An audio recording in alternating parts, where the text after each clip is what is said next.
Alors on se retrouve pour les énergies de la nuit. Bonne nuit, s'il vous plaît, pour le collectif d'âmes auquel nous appartenons. Quelles sont les énergies à venir? Merci. Alors, qu'est-ce qui s'est passé ou qu'est-ce qui va se passer?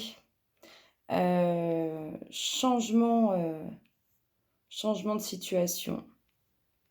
Changement de situation parce qu'il manque quelque chose. Et que vous souhaitez, faut que ça soit carré. Faut que ça file droit, faut que le mouvement, il y ait du mouvement, faut qu'on aille vers l'avant et tout. Et là, il y a quelque chose qui vient interrompre le fait que vous souhaitiez que tout file droit, que tout fonctionne bien, que peu importe la situation, hein, on ressent qu'il manque quelque chose. La situation n'est pas stable. Il manque quelque chose et ça ne vous va pas. Ça ne vous va pas. Vous allez prendre les devants du coup. Vous allez prendre les devants parce que vous, quelque chose ça sort en fait de votre périmètre d'acceptation. Et ça vous perd un peu dans tout ça. En tout cas, vous allez prendre les devants par rapport à ça, par rapport à cette situation. Parce que y a quelque chose de bancal, il y a quelque chose qui n'est pas... comme s'il manquait quelque chose ou comme si ça n'était pas concret. C'est bancal. Du fait que ça soit bancal, en plus, ils vous disent que c'est faussé. Si vous voulez, quand on prend comme ça, cette situation qui est bancale, cette chose qui sort de votre cadre d'acceptation, elle est faussée, elle n'est pas honnête, elle n'est pas claire. Elle vous voile la face. Je ne sais pas si vous me comprenez, mais c'est un peu ça. Vous aimez que les choses filent droit, que ça soit carré, que l'honnêteté, la franchise. Là, on voit que c'est pas ça. Mais je vous assure, vous allez prendre les devants, vous êtes dans la dominante, vous allez prendre les devants par rapport à cette situation. S'il vous plaît, pour le collectif d'âmes auquel nous appartenons, quelles sont les énergies à venir? Merci, merci. Merci, merci. Mort de rire. Bon, je vous ai dit, vous allez prendre les devants parce que c'est bancal en fait, parce que ça ne rentre pas dans votre cadre d'acceptation. Du coup, comme vous voulez que ça puisse rentrer dans votre cadre d'acceptation ou que du moins vous puissiez être en harmonie, vous sentir bien et pas que ça tangue. Je fais des mouvements droite à gauche, mais vous pouvez pas voir. Ne pas que ça tangue. Vous allez vraiment créer ce changement. Vous aimez que ça file droit. Là, ça ne l'est pas. C'est pas honnête, c'est malhonnête. Il manque quelque chose. Vous allez créer un changement bouleversant. On retrouve ce nombre 12, 2 et 1, 3. On est vraiment dans une union encore, dans quelque chose d'union. Il y a le vent du changement. En tout cas, si on nous parle ici de relation, il y a une relation pas stable, il y a un truc pas net, il manque quelque chose. Il y en a un des deux qui est pas honnête, il y en a un qui ment, il y en a un qui voile la face à l'autre. En tout cas, vous allez prendre les devants par rapport à ça, parce que ça sort de votre cadre, comme je vous dis et que je me répète, d'acceptation. Vous aimez que ça file droit et vous voulez quelque chose qui file droit, quelque chose de beau, quelque chose de concret. En tout cas, ça vient, hein, parce que vous allez créer ce changement. S'il vous plaît, pour le collectif d'âmes auquel nous appartenons, quelles sont les énergies à venir? Merci, merci. Merci, merci. Mort de rire. On a l'impression que ça fait un moment que vous essayez de faire rentrer dans votre cadre d'acceptation ou dans ce que vous souhaitez les choses. Là, ils vous disent que tout ça, regardez, là, on a l'impression que c'est vous, ici, là, complètement. Alors, attendez, il faut qu'on la mette bien. C'est flou. Là, c'est plus fou. Là, c'est vous. Et c'est en mode, oh, mais j'ai beau faire tout, ça change rien, ça n'avance pas, ça n'évolue pas, c'est toujours la même chose. C'est un cercle sans fin. Là, ils vous disent que c'est une histoire sans fin, c'est une histoire qui n'aboutira pas, c'est quelque chose qui est bancal, qui est malhonnête. Vous allez créer un changement. Ça ne s'arrête pas, ça ne rentre pas dans votre cadre, ça ne rentre pas dans ce que vous souhaitez, dans ce que vous attendez, dans ce que vous désirez. C'est pour ça qu'ils vous annoncent un changement. Bon, là, c'est tombé en tas. mais je n'en veux pas, je sais pas, je ressens pas. Comme j'étais en train de... Je me concentrais. En fait, vous savez sur quoi je me suis concentrée? C'est exactement... Je sais pas, en tout cas, mon esprit est parti là-dessus. Vous voyez ce cœur-là, ce sablier qui se vide, le sable qui se vide dans ce sablier avec ce cœur-là.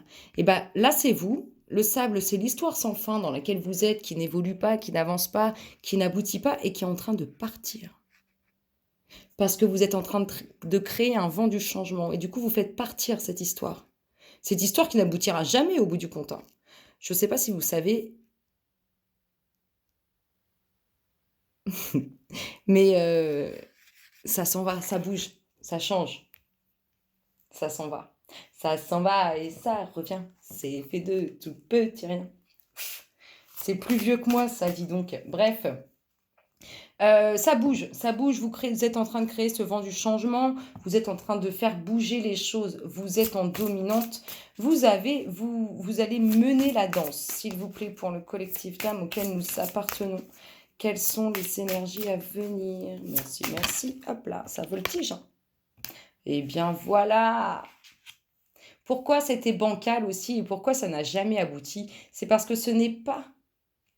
C'était plutôt là pour vous faire évoluer, vous faire comprendre les choses. Parfois, ça peut durer très longtemps parce que on n'évolue pas ou on ne comprend pas pourquoi on vit ça et du coup on stagne. Là, croyez-moi, cette histoire qui est en train de laisser votre cœur libre, vous êtes en train de vous libérer, de la faire partir. Eh bien, croyez-moi que vous allez renaître. Vous allez renaître, vous allez briller, vous allez avoir quelque chose de nouveau, vous allez vraiment entrer. Ça va avec les énergies du soir qui sont sorties, hein. Ils nous passent les messages, ils continuent c'est dans la continuité. Hein. Vous entrez vraiment vers quelque chose de nouveau. Mais pour ça, il faut aller au bout de ce sable qui s'en va. Hein. Et il ne faut pas retourner le sablier dans l'autre sens. Hein. Non, non. Ils vous ont dit, ça ne s'arrêtera jamais. Un tablier, un sablier, je le retourne, je le retourne. Ça ne s'arrête pas en fait, ça n'a pas de fin. Je peux faire ça éternellement, à part si on le casse. Et si on le casse, généralement, 1000 morceaux, ça ne se répare pas. Bref, vous entrez dans une nouvelle vie, dans une nouvelle ère, dans quelque chose de nouveau, dans quelque chose qui va vous apporter de nouvelles choses. En tout cas, c'est vraiment ça. Ça va vous apporter de nouvelles choses. Regardez ce qu'il nous montre. Ça vous apporte de nouvelles choses. Effectivement, ah là là, c'est flou, ça m'agace. Ça vous apporte de nouvelles choses. Vous allez ouvrir la boîte de Pandore. Non, vous allez ouvrir... c'est marrant. L'île au trésor. Vous allez vraiment entrer dans... Moi, je vois surtout les cœurs ici. Entrer dans quelque chose de puissant, dans quelque chose de palpitant, dans... On a l'impression que c'est le réveil de l'âme avec l'amour, le pur, le vrai. Hein. En tout cas, c'est exactement ce que ça m'inspire. S'il vous plaît, pour le collectif d'âmes auquel nous appartenons. Quels sont... Oh là là là là. Ayez confiance. Ayez confiance en ce qui s'amorce. Ayez confiance en le fait que vous êtes en train de vous libérer de quelque chose qui n'aboutit pas, de quelque chose qui n'a pas de fin, qui n'a pas de... On ne voit pas le bout du tunnel. Si, là, vous le voyez, le bout du tunnel. Vous allez, en plus de le voir, être en pleine confiance. Ayez confiance en ce qui arrive vers vous. Ouvrez-vous. Ouvrez-vous à ce qui arrive et laissez-vous guider. Ça va être magique. Oh là là là là là là. C'est vraiment un grand changement. Vraiment. C'est un grand changement. Ça va être profond, ça va être intense. C'est le genre de changement qui crée des bouleversements émotionnels. Mais rassurez-vous, les bouleversements émotionnels ne sont pas négatifs. Loin de là. Je voudrais que ça soit clair sur les cartes et pas sur forcément mon compagnon, mon ami Bouddha. Oh, oh. Allez. Voilà, je pense que vous voyez mieux ou pas. Bref, c'est vraiment un grand changement, un grand bouleversement. J'aurais beau me répéter, mais ça va être très intense là dans les mois qui arrivent. En tout cas, pour que ça sorte tout le temps, là, à chaque tirage, ça va être vraiment intense. Ça va être intense. J'ai beau le dire et le répéter. Voilà. Donc là, on retourne dans notre petite histoire. Notre petite histoire qui sort de ce qu'on attend, en fait, qui ne rentre pas dans ce qu'on veut, qui n'est pas dans ce qu'on veut. Cette histoire où on se dit, mais ça n'aboutira jamais. Qu'est-ce que je fais? Et je tourne, retourne et retourne le sablier. Mais là, ça y est, hein, vous êtes déterminé. Vous allez vraiment vous concentrer sur cette libération, sur ce lâcher de cette situation qui n'aboutit pas, nullement. Il y a mieux pour vous, croyez-moi, hein, tout ce qui est néfaste à notre bien-être, c'est pas quelque chose qui nous est destiné, c'est quelque chose qui est là pour nous apporter et nous faire comprendre les choses. Vous voyez, c'est comme répéter les mêmes schémas. Suis-moi, je te fuis-moi, je te suis. C'est parce qu'il y a encore quelque chose que vous n'avez pas compris.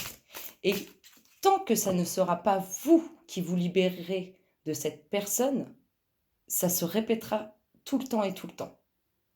Peu importe la personne avec qui ça sera. Ce qu'ils veulent vous faire comprendre, c'est que c'est toxique. Par exemple, si vous êtes éternellement avec des personnes qui, au bout du compte, se moquent de vous ou ne sont pas fidèles et tout, tant que de vous-même, vous ne ferez pas un lâcher, vous ne comprenez pas que ce n'est pas bon, que ce n'est pas ce genre de personne qu'il vous faut, vous répéterez les mêmes schémas. S'il vous plaît, vous savez, nous sommes tous des âmes, nous sommes là pour expérimenter. Croyez-moi, on expérimente tous la même chose. Et une fois que vous avez compris certaines choses, bah, vous n'avez qu'une envie, c'est de le transmettre aux autres et qu'eux aussi avancent et qu'eux aussi comprennent et arrêtent d'être dans la souffrance. Vraiment, hein, la vie, l'expérimentation dans la matière, c'est pas la tristesse, c'est pas le mal. Hein. C'est la lumière, c'est l'amour, c'est ça. S'il vous plaît, pour le collectif d'âmes, merci. En plus, vous vous êtes posé beaucoup de questions à vous demander si ce n'était pas vous le problème, si ce n'était pas vous je sais pas, la chose qui crée que ça ne fonctionne pas. Mais loin de là, vous vous êtes posé de questions, vous avez beaucoup de questions, vous avez perdu confiance en vous, vous avez perdu confiance en énormément de choses. Faut pas... Vous savez, parfois, le pire des diables, c'est nous-mêmes. Hein. Déjà, rien que quand on passe notre temps à se dévaloriser, il ne faut pas. Vous êtes encore quand même pas mal dans le questionnement de pourquoi, au bout du compte, cette relation n'a pas abouti ou pourquoi cette situation n'a pas abouti. Mais vous allez construire pour beaucoup, vraiment pour beaucoup. En tout cas, ceux qui n'ont pas encore leur foyer, leur famille et tout, c'est vraiment quelque chose dans lequel vous entrez. Vous entrez dans une nouvelle étape. En plus, on est avec l'infini, le 8. Excusez-moi. Vous entrez vraiment dans cette construction de vie de famille. Après, ça peut être des familles recomposées. En tout cas, on voit vraiment que ça va être magique et que ça va être intense. Hein. Ça va être la transformation, la nouvelle vie, les choses dont vous rêvez, les choses que vous attendez. Nous sommes vraiment là-dedans. Hein. Quand vous aurez arrêté de vous poser toutes vos questions et quand vous aurez arrêté de retourner le sablier. Parce que pour certains, le sablier, ça doit faire des années qu'il tourne. Hein. S'il vous plaît, pour le collectif d'âmes auquel nous appartenons, quelles sont les énergies à venir? Merci, merci. Merci, merci. S'il vous plaît. Hop là. Pour beaucoup, ce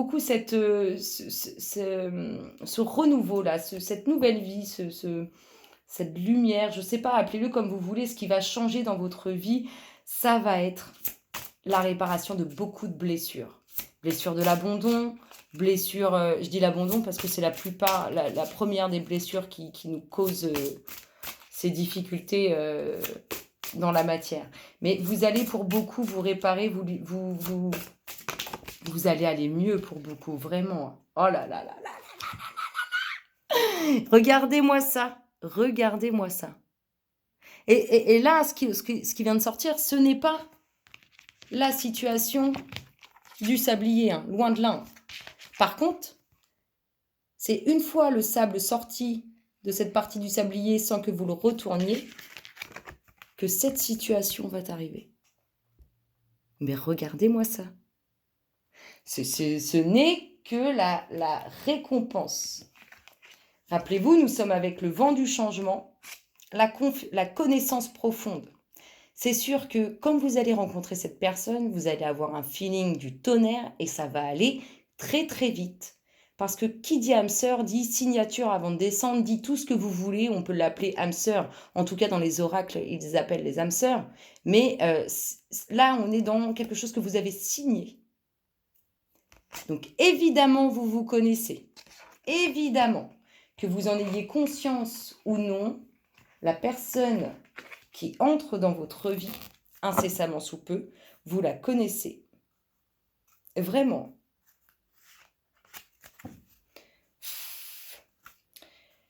Votre dos de deck vous parle de couper du bois. Couper du bois, c'est prendre le temps de réfléchir, c'est s'isoler, c'est faire le tri, c'est aussi évacuer, se libérer, c'est ça. Hein, c'est vous allez vous défouler. Là, vous allez vraiment avoir des énergies de libération.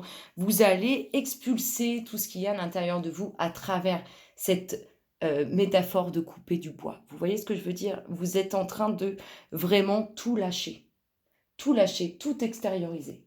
Franchement, le collectif, vous avancez vraiment comme il faut, c'est magique.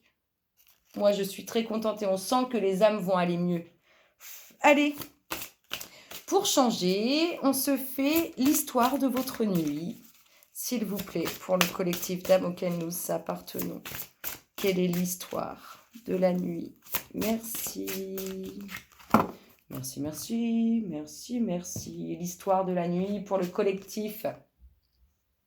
Le masque de la peine. Ouh! Regardez-moi comme elle est très très bien associée à votre tirage. Franchement, entre le fait d'aller tout extérioriser avec cette métaphore de couper du bois, le fait aussi de se dire est-ce que je vais retourner ou pas encore retourner ce sablier? Là, nous sommes dans le masque de la peine. Alors, je vous invite à vous installer confortablement et écouter l'histoire de votre nuit. Alors voilà, installez confortablement pour écouter votre histoire. L'histoire que je trouve qui est, à mon avis, très très bien associée à ce que nous venons de voir. Le masque de la peine. Il faut parfois que quelque chose de réellement grave survienne pour apprécier sa chance. Il y a un an, j'ai trouvé une coupure de presse dans le journal de grand-père et je l'ai scotché sur le mur de ma chambre. L'article raconte que des milliers de merles sont tombés un jour du ciel dans une petite ville d'Amérique dont les rues se sont soudain retrouvées, ensevelies sous leurs cadavres, sans parler des jardins, des parcs et des toitures des maisons. De nombreuses explications ont été avancées. Selon certains, l'affaire était due à des feux d'artifice, alors que d'autres pensaient qu'un terrible orage était à l'origine de cette hécatombe. Certains en attribuaient même la responsabilité aux extraterrestres. La vérité est que personne ne savait réellement pourquoi cette espèce particulière d'oiseau était tombée du ciel. Pourquoi en si grand nombre et pourquoi uniquement sur cette ville? D'après grand-mère, le problème n'était pas ces oiseaux tombés du ciel, mais le fait que les gens aient cessé de croire au pouvoir des anges et au soutien qu'ils sont en mesure de nous apporter. Pour elle, ces oiseaux symbolisaient les anges tombés du ciel par lassitude, fatigués d'essayer que les gens se souviennent d'eux. Selon son autre version, ils étaient descendus sous forme d'oiseaux et avaient abandonné leur corps physique sur la terre avant de remonter dans les cieux. Selon grand-mère, certaines personnes pensaient que les anges descendent sur terre en grand nombre lors de périodes de pleine puissance pour transmettre des messages de paix jusqu'à l'aube. Moment où ils se retournent dans leur retraite céleste. À l'école, j'ai un ami qui s'appelle Jared. Il est juif. D'après lui, ces oiseaux avaient un lien avec les âmes descendues du 7e ciel. Son rabbin lui avait expliqué que les âmes à naître se rassemblent dans un lieu ayant pour nom Guf, qui signifie corps, mais aussi salle, des âmes où elles attendent de se matérialiser dans le monde physique. Apparemment, les moineaux qui accueillent les âmes en leur chantant les chansons les plus douces, sont les seuls êtres vivants sur cette terre capables de les distinguer lorsqu'elles naissent physiquement. Jared dit que selon le Talmud, le Messie, ou comme il l'appelle, Mashiach, pardon, ne pourra pas revenir sur terre tant qu'il y aura encore des âmes dans le guff. Le guff, n'oubliez pas, ça signifie soit le corps, et ça signifie aussi la salle, S-A-2-L-E, hein, genre une pièce. D'après lui, cette histoire nous révèle que chaque homme sur Terre joue un rôle unique et essentiel, que lui seul et son âme peuvent remplir. Chaque nouveau-né nous rapproche du retour de Mashiach en naissant. À propos, savez-vous que Jared signifie celui qui est descendu? Rien d'étonnant à ce qu'il ait eu les réponses juste le jour où je lui ai demandé ce qu'il pensait des oiseaux tombés du ciel. Les réflexions associées à cette histoire sont les suivantes. Elles vous invitent à être méditées. Souvent, quelque chose de réellement grave doit arriver pour que nous apprécions notre chance. Parfois, la nouveauté ne peut naître qu'une fois le passé révolu et mort d'une mort naturelle. Ça rejoint ce que je vous disais tout à l'heure, où il faut que ce soit vous qui arrêtiez ce concept, cette situation. On en revient à ce sablier. Si vous voulez le retourner, continuez de le retourner. Mais n'oubliez pas là où vous êtes. Vous n'allez pas bouger. Il arrive que de terribles expériences engendrent le positif. Pam, pam, pam, pam, pam, pam. Et nous avons eu le vent du changement. Des événements étranges ou inhabituels surviennent parfois pour élargir notre vision du monde. Il y a de nombreuses choses à apprendre en dehors de notre monde et de nombreuses variations sur un thème à méditer et à croire. À moins d'un élément déclencheur, il y a pourtant de fortes chances que pour ces choses arrivent sans que nous les remarquions et que nous les oublions avant même qu'elles ne surviennent. Je vous souhaite une agréable nuit le collectif et je vous fais de gros bisous. À très bientôt. Bisous, bisous.